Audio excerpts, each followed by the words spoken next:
Já deve já saber qual é o objeto mais luminoso e mais violento que pode se encontrar no nosso sistema solar. Nós chamamos de Sol, né? Com certeza você conhece isso.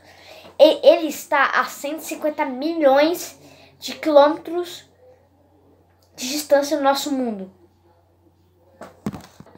Se a humanidade fosse capaz, ou de outra forma ou de outra, de coletar toda a energia que o Sol emite num segundo, um segundo só, isso seria suficiente para suprir todas as necessidades de energia do mundo por cerca de 500 milhões até 1 bilhão de anos. O raio do Sol, sabe o raio do Sol? Entre a superfície até o centro. Então, só em comparação, a Terra, em comparação, tem cerca de 6,5 mil quilômetros entre a superfície e o centro. Agora, o Sol tem mais de 600 mil quilômetros de superfície até o centro. Aí, somando, dá mais de 1,4 milhão praticamente. Na verdade, vai ser para mais preciso, 700 mil quilômetros de superfície de raio. Então, a Terra não é nada, praticamente. Você se lembra de que toda a matéria que respiramos, vemos, tocamos, sentimos ou detectamos, mesmo a matéria do seu corpo real, contém e continua de átomos. Átomos são elementos básicos de tudo. É formado a maioria dos átomos são formados por 3 partículas: próton, nêutrons, elétrons. Os nêutrons não têm nenhuma carga negativa nem positiva. Os prótons têm carga positiva, que ficam no centro. O nêutron e o próton ficam no centro. Aí os elétrons têm carga negativa, que fica rodeando o átomo. São as peças de Lego. Imagina que é uma peça de Lego, de seu ambiente, por assim dizer. Ao contrário do Lego, porém, os átomos não são retangulares. Tá lembrando? Tá? É só pra você ficar. Ah, mas Lego é retangular, não tem nada a ver. Geralmente são redondos e consiste de um número denso em forma de esfera, como elétrons minúsculos e distantes no entorno. No entanto, como o Lego é possível classificar os átomos pelo tamanho, o menor deles foi denominado de hidrogênio. O segundo menor foi denominado de hélio. Reunindo esses 2 átomos, tem-se mais ou menos 98% de toda a matéria conhecida no universo. Matéria comum conhecida no universo, muitas coisas sem dúvida, mas uma proporção menor do que havia no passado. Cerca de 8,8 bilhões de anos acredita que esses 2 átomos correspondiam a quase 100% de toda a matéria conhecida. Nitrogênio, carbono, oxigênio e prata são exemplos de átomos que podem ser encontrados hoje, que não são hidrogênio ou hélio. Então deve ter aparecido depois, mas como? Você está no caminho de descobrir. Você mergulha cada vez mais no fundo do interior do Sol, a temperatura sobre torna alucinante quente. Ao chegar ao centro, a temperatura alcança cerca de 16 milhões de graus centígrados. Talvez até mais. Há muitos átomos de hidrogênio por toda parte. Embora tenham sido desponjados pela energia circundante, seus elétrons estão livres, deixando os núcleos desguarnecidos. A pressão é tão alta que esses núcleos se encontram tão firmemente compactados pelo peso que toda a estrela exerce sobre seu próprio centro que mal possuem liberdade para se mover. Em vez disso, são forçados em se fundir uns aos outros, virando um núcleo maior. Você vê isso acontecendo bem na sua frente, uma reação de fusão termonuclear, ou seja, a criação de grandes centros atômicos como resultante dos pequenos. Depois de formados, quando se movem para fora da fornalha que lhes dá origem, esses centros pesados se associarão aos elétrons solitários em movimento livre que foram removidos dos núcleos de hidrogênio e tornaram átomos novos mais pesados, nitrogênio, carbono, oxigênio, prata. Para ocorrer uma reação de fusão termonuclear, a criação de átomos grande a partir dos pequenos. Uma grande assombrosa de energia é necessária. Essa energia, no caso, é fornecida pela gravidade esmagadora do Sol, que arrasta de modo efetivo para todo o seu centro comprimindo imensamente. Essa reação não pode ocorrer naturalmente na ou no interior da Terra. Nosso planeta é muito pequeno e não é denso o bastante. Assim, sua gravidade não é capaz de fazer o centro alcançar a temperatura e a pressão necessária para desencadear a reação. Por definição, essa é a principal diferença entre o planeta e uma estrela. Ambos são objetos cósmicos, aproximadamente redondos, mas em geral os planetas são pequenos, incluindo centros rochosos, que às vezes são cercados por gás. As estrelas, por outro lado, devem ser consideradas imensas usinas de fusão termonuclear. A energia gravitacional das estrelas é tão grande que elas são forçadas pela natureza a produzir matéria em seus centros. Todos os átomos pesados que compõem a Terra, todos os átomos necessários para a vida, os átomos que em seu corpo contém, foram produzidos outrora no centro de uma estrela. Ao respirar, você o aspira. Ao tocar sua pele ou de outra pessoa, toca poeira estelar. Você quis saber anteriormente por que estrelas como o Sol tinham de morrer e explodir no final de suas vidas. Aqui está a nossa resposta. Sem esses desenlaces, só existiria hidrogênio e hélio. A matéria de qual somos feitos estaria sempre trancada no interior de estrelas eternas. A Terra não teria nascido, a vida como conhecemos simplesmente não existiria.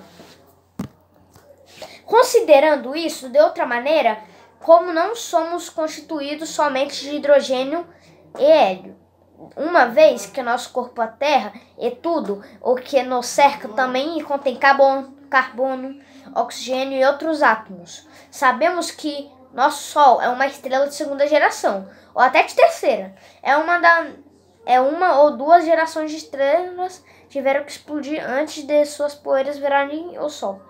A Terra e nós, assim que desencadeou a morte delas? Por que as estrelas estão condenadas a terminar suas vidas luminosas numa explosão espetacular, né? Uma das propriedades incríveis da reação de fusão nuclear é que, por maior que seja a quantidade de energia necessária para desencadeá-las, o peso de toda a estrela, ela libera ainda mais energia. O motivo disso que pode parecer surpreendente, mas como você vê isso acontecendo bem diante de seus olhos, não tem outra escolha a ser aceitar. Quando dois centros atômicos fundem em um maior, parte de sua massa desaparece. O centro fundido possui menos massa do que os dois que criaram. E como se mistura de aquilo que é tipo um sorvete de baunilha com outro quilo do mesmo sorvete que não resultasse em 2 quilos de sorvete. É assim menos. Na vida diária, isso não aconteceria. No mundo nuclear, entretanto, acontece o tempo todo. Felizmente para nós, a massa não é perdida, mas sim convertida em energia. A famosa equação de Einstein. E igual a mc². E, energia, m, massa, c, velocidade da luz. Fornece a taxa de troca. No cotidiano, estamos mais acostumados com taxas de troca. Nesse caso, taxas de câmbio relacionando uma moeda com a outra. Em vez de massa com energia, assim para verificar se a equação E igual a mc² é uma boa transação por natureza, imagina que a mesma taxa de troca está sendo oferecida no aeroporto John F. Kennedy. Para a conversão de uma libra esterlina, que é a massa inicial, em dólares norte-americanos, a energia que obtemos a partir disso, então a taxa de troca é c², na qual c corresponde à velocidade da luz.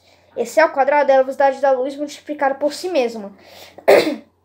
Para uma libra esterlina, você obtém 90 trilhões de dólares, uma transação muito boa, e diria de fato que é a melhor taxa de troca da natureza. E, evidentemente, a massa perdida em cada reação de fusão nuclear é muito menor, mas há tantos átomos que se fundem por segundo no interior do centro do Sol que a energia liberada é enorme. e tende a ir para algum lugar. Assim, essa energia se põe para fora. E no espaço, longe do centro da estrela, de todas as maneiras possíveis, no fim, a energia dessa fusão nuclear equilibra a gravidade que pressiona tudo na direção do centro, deixando estável o tamanho da nossa estrela. Sem isso, se a gravidade fosse o único participante, o Sol encolheria.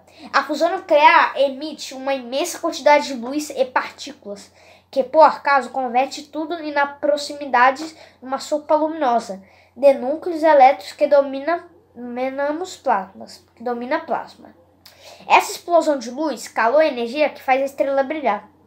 Sei que provavelmente o Sol, sendo uma estrela, não é uma grande bola de fogo. O fogo precisa de oxigênio. Embora o Sol crie uma pequena quantidade desse elemento, junto com outros pesados, não é suficiente oxigênio livre no espaço sideral para sustentar qualquer fogo.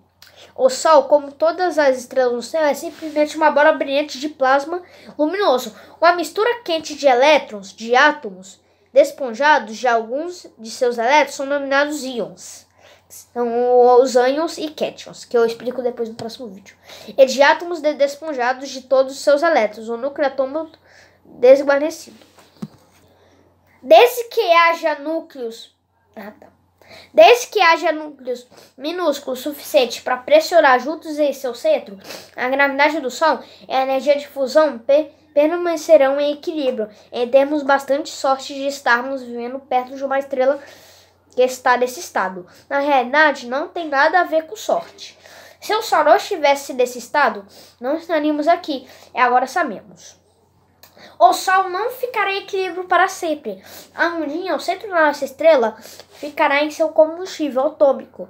Nesse dia, não haverá mais impulso para fora irradiando do centro para correr com a gravidade. Então, a gravidade subirá ao controle, desencadeará a sequência final da vida da nossa estrela. O Sol encolherá e ficará mais denso, até uma reação de fusão nuclear ser desencadeada de novo. Só que longe do centro, mais perto da superfície, essa reação de fusão renascida não equilibra a gravidade, mas subjugará, e a superfície solar será expandida, fazendo com a nossa estrela crescer. Você viu isso acontecer durante a viagem para o futuro. Então, vai acontecer só bilhões de anos, o combustível atômico dele, ele não vai durar para sempre, não vai estar sempre em equilíbrio. Então, ele vai acabar. Aí ele não vai conseguir nem sofrer a própria gravidade, né? Não vai conseguir nem saber o controle da própria gravidade. Aí ela vai... Aí, com certeza, o Sol ele vai crescer, virar uma gigante vermelha. Essa gigante vermelha, ela vai ficar praticamente 200 vezes maior do que o tamanho atual de hoje. Então, com certeza, ela engoliria Mercúrio, Vênus e provavelmente também a Terra. Aí depois, o Sol que está em seu estado gigante vermelha, ele vai encolher virando uma anã branca. E é isso que vai acontecer daqui a 5... Mas isso, lembrando que isso vai acontecer há 5 bilhões de anos no futuro. Então, uma explosão final de energia anunciará a morte do que você já testemunhou, espalhando pelo espaço todos os átomos que o Sol produziu durante toda a sua vida, embora criando alguns outros, ainda mais pesados, como o átomo de ouro. No fim, esses átomos se misturarão com os resíduos de outras estrelas organizantes próximas, formaram imensas nuvens de poeira estelar que talvez semearão outros mundos no futuro distante. E muito obrigado por ter assistido esse vídeo e até a próxima.